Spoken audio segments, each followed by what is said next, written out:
Десетина пациенти во земјава боледуваат од пулмонална хипертензија. Тешко се диагностицира оваа ретка болест чии првични симптоми се болка во градите, недостаток на воздух и несвестици. Сите тие значително влијаат на секојдневното функционирање на пациентите.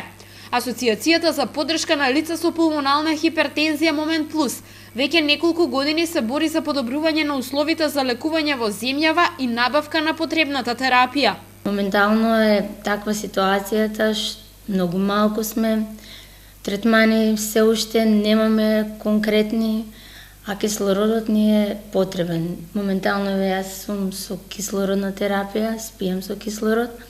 Во знак на поддршка на асоциацијата и годинава Сдруженијето Зелен рај ќе реализира планинарски марш. Активистите ќе се искачат до врвот Јута на планината Кадијица под мотото "Искачи се на врв, земи здив за живот". Маршот е поддржан и од општина Чашка.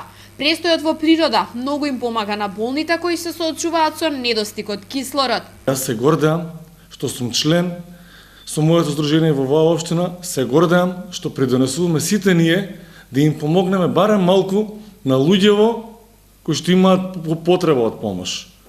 На 21-22 мај имаме повторно искачување на врвот Кадијица, на врвот Љута на општината Кадијица. Тоа е најблизок врв до географскиот центар на Македонија. Висината е околу 1500 метри, но и самото искачување захтевно многу. Двете воздушни бањи на територијата на општина Чашка во Горно Јаболчиште и Јасеново им се целосно отстапени на располагање за лекување и рехабилитација на пациентите со пулмонална хипертензија. Минатата година кажавме дека повторно ќе бидеме заедно со овие луѓе. Оваа година еве сме пак заедно и ќе бидеме и во иднина.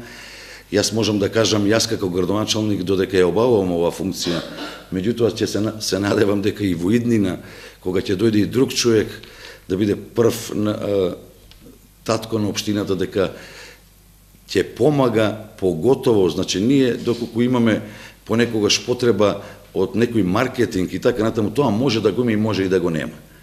Меѓутоа, кога се работи на луѓе кои што им е потребна помош, на луѓе на кои што здравието им е нарушено, токму оваа општина во Македонија може највеќе да им помогне.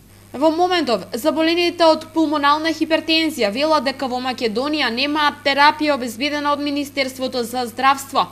Во Македонија се направија некои мали чекори, се стави во регистар болеста, но се уште е само единствен основен лек кој што не ги зафаќа сите пациенти, а на пациентите се повеќе им се влошува состојбата, потребна е комбинирана терапија, а инаку бројката е многу мала.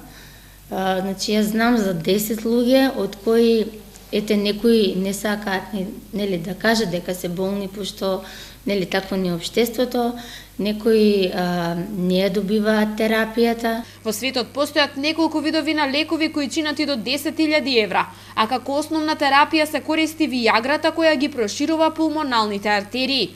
Досегашните искуства покажале дека лекарите се уште немаат доволно знаење за оваа болест, поради што дел од пациентите подолго време се лекувале со погрешна терапија.